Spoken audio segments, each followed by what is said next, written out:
D boss challenging star Darshan ರವರ ಮುಂದಿನ ಚಿತ್ರ ಸಿಂಧೂರ ಲಕ್ಷ್ಮಣ ಈಗಾಗಲೇ ಅಫಿಷಿಯಲ್ ಆಗಿ ಸೆಟ್ ಏರಿದೆ.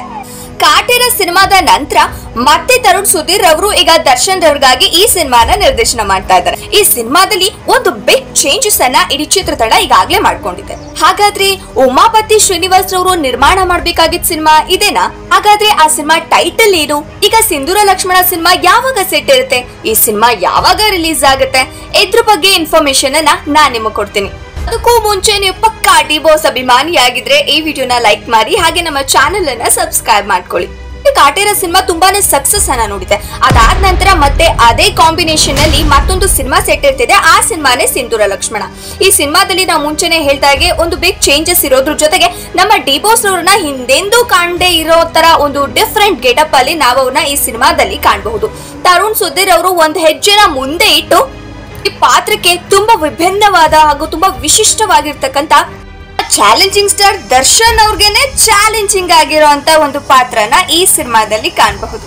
ನಮ್ಮ ಕಾಟೇರ ಸಿನಿಮಾ ತರಾನೇ ಈ ಸಿಂಧೂರ ಲಕ್ಷ್ಮಣ ಸಿನಿಮಾ ಕೂಡ ದೊಡ್ಡ ಹಿಟ್ ಕೊಡೋದಕ್ಕೆ ಇಡೀ ಚಿತ್ರತಂಡ ಎಲ್ಲಾ ತರದ ಸಿದ್ಧತೆಗಳನ್ನ ಮಾಡ್ಕೊಳ್ತಾ ಇದೆ. ಈಗ ನಮ್ಮ ನಿರ್ದೇಶಕರಿಗೆ ನಮ್ಮ ಚಾಲೆಂಜ್ ಸ್ಟಾರ್ ದರ್ಶನ್ ರವರು ಎಲ್ಲಾ ತರದ ಫ್ರೀಡಮ್ ಅನ್ನ ಕೊಟ್ಟು ಡೈರೆಕ್ಟ್ ಮಾಡೋದಕ್ಕೆ ಒಂದು ಹೊಸ ಹೆಜ್ಜೆನೆ ಅವ್ರು ಇಡ್ತಿದ್ದಾರೆ ಅಂತ ಹೇಳಿದ್ರೆ ಖಂಡಿತ ತಪ್ಪಾಗಲ್ಲ. ಒಂದು ವಿಭಿನ್ನವಾದ ಪಾತ್ರದ ಜೊತೆಗೆ ಯಾವುದೇ ರೀತಿ ಚಾಲೆಂಜಿಂಗ್ ಎಕ್ಸ್ಪೆರಿಮೆಂಟ್ ಗಳನ್ನ ಮಾಡೋದಕ್ಕೆ ನಮ್ಮ ಚಾಲೆಂಜಿಂಗ್ ಸ್ಟಾರ್ ದರ್ಶನ್ ರವರು ರೆಡಿ ಇದ್ದಾರೆ. ಹೀಗಾಗಿ ನಮ್ಮ ಡೈರೆಕ್ಟರ್ ಈ ಸಿನಿಮಾದ ಮೂಲಕ ಬರೀ ದರ್ಶನ್ ಅವರ ಅಭಿಮಾನಿಗಳು ಮಾತ್ರ ಅಲ್ಲ, ಇಡೀ ಸಿನಿಮಾನ ಇಷ್ಟಪಡುವಂತ ಎಲ್ಲಾ ಪ್ರೇಕ್ಷಕರ ಮನಸ್ಸನ್ನ ಗೆಲ್ಲೋದಂತೂ ಗ್ಯಾರಂಟಿ. ಈಗಾಗಲೇ ಸಾಲು ಸಾಲು ಸಿನಿಮಾಗಳಲ್ಲಿ ಬ್ಯುಸಿ ಇರುವ ನಮ್ಮ ಡಿ ಬಾಸ್ ರವರು ಮಿಲನಾ ಪ್ರಕಾಶ್ ಅವರ ಸಿನಿಮಾವನ್ನ ಮುಗಿಸಿ ಈಗ ಜೋಗಿ ಪ್ರೇಮ್ ಅವರ ಸಿನಿಮಾ ಆಂಜನೇಯ ಸಿನಿಮಾದಲ್ಲಿ ದರ್ಶನ್ ಅವರು ಬ್ಯುಸಿ ಆಗಲಿದ್ದು ಸಿನಿಮಾವನ್ನ ಮಾಡಿ ಅದಾದ ನಂತರ ಸಿಂಧೂರ ಲಕ್ಷ್ಮಣ ಸಿನಿಮಾವನ್ನ ಕೈಗೆತ್ಕೊಳ್ತಾ ಇದ್ದಾರೆ. ಇನ್ನು ಮಾಹಿತಿಗಳ ಪ್ರಕಾರ 2025ಕ್ಕೆ ಸಿಂಧೂರ ಲಕ್ಷ್ಮಣ ಸಿನಿಮಾ ಸೆಟ್ ಇರುವಂತ ಚಾನ್ಸಸ್ ಗಳಿದೆ. ಇನ್ನು ಈಗಾಗಲೇ ಈ ಚಿತ್ರತಂಡ ಅಡ್ವಾನ್ಸ್ ಟೆಕ್ನಾಲಜಿಗಳನ್ನ ಯೂಸ್ ಮಾಡಿಕೊಂಡು 17 ಅಥವಾ 18ನೇ ಶತಮಾನದ ಸೆಟ್ ಗಳನ್ನ ಹಾಕಿ ಸಿನಿಮಾವನ್ನ ಶೂಟ್ ಮಾಡಲು ಎಲ್ಲ ಪ್ರಿಪರೇಷನ್ಸ್ ಗಳನ್ನ ಮಾಡ್ಕೊಳ್ತಾ ಇದೆ.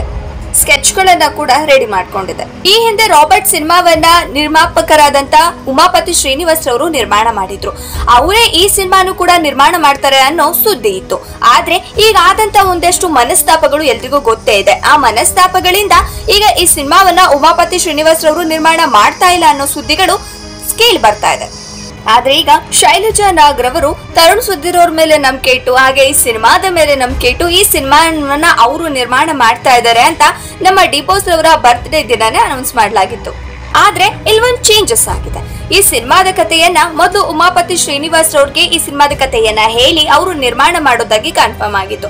ಆದ್ರೆ ಈಗ ಆ ಕಥೆಯಲ್ಲೂ ಕೂಡ ಚೇಂಜಸ್ ಅನ್ನ ಮಾಡ್ಕೊಂಡು ಕಥೆನ ಬೇರೆ ರೀತಿ ಇಂಪ್ರೂವೈಸೇಷನ್ ಮಾಡ್ಕೊಂಡು ಆ ಕಥೆಗೆ ಸಿಂಧೂರ ಲಕ್ಷ್ಮಣ ಅನ್ನೋ ಟೈಟಲ್ ಅನ್ನ ಕೂಡ ಕೈಬಿಟ್ಟು ಬೇರೆ ಟೈಟಲ್ ನ ಯೂಸ್ ಮಾಡ್ಕೊಂಡು ಈ ಸಿನಿಮಾ ಬರೋ ಚಾನ್ಸಸ್ ಇದೆ.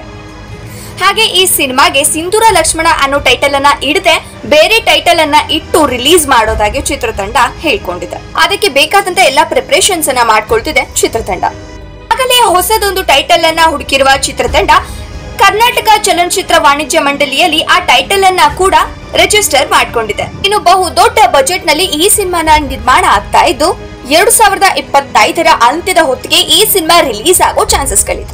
ಇನ್ನು ಸಿನಿಮಾದಲ್ಲಿ ಯಾರೆಲ್ಲ ಆಕ್ಟ್ ಮಾಡ್ತಾ ಇದ್ದಾರೆ, ಎಷ್ಟೆಲ್ಲ ತಾರಾ ಬಳಗ ಇದೆ ಅನ್ನೋದ್ರ ಬಗ್ಗೆ ಚಿತ್ರತಂಡ ಈಗಾಗಲೇ ಯೋಚನೆ ಮಾಡ್ತಾ ಇದ್ದು ಇನ್ನು ಸ್ವಲ್ಪ ದಿನಗಳಲ್ಲೇ ಫೈನಲ್ ಮಾಡ್ಕೊಳ್ತದೆ. ಈ ಸಿನಿಮಾದ ಬಗ್ಗೆ ನೀವೇನ್ ಹೇಳ್ತೀರಾ? ಈ ಸಿನಿಮಾದಲ್ಲಿ ನಮ್ಮ ಡಿ ಬಾಸ್ಗೆ ಯಾರು ಹೀರೋಯಿನ್ ಆಗಬಹುದು? ಹಾಗೆ ನಮ್ಮ ಡಿ ಬಾಸ್ ಅವರ ಲುಕ್ ಬಗ್ಗೆ ಏನ್ ಹೇಳ್ತೀರಾ? ಇದನ್ನ ಕಾಮೆಂಟ್ಸ್ ಮೂಲಕ ನಮಗ್ ತಿಳಿಸಿ. ಹಾಗೆ ನೀವು ಪಕ್ಕ ಡಿ ಬಾಸ್ ಅಭಿಮಾನಿಯಾಗಿದ್ರೆ ಈ ವಿಡಿಯೋನ ಲೈಕ್ ಮಾಡಿ, ಕಾಮೆಂಟ್ ಮಾಡಿ, ಹಾಗೆ ಎಲ್ಲ ಕಡೆ ಶೇರ್ ಮಾಡಿ.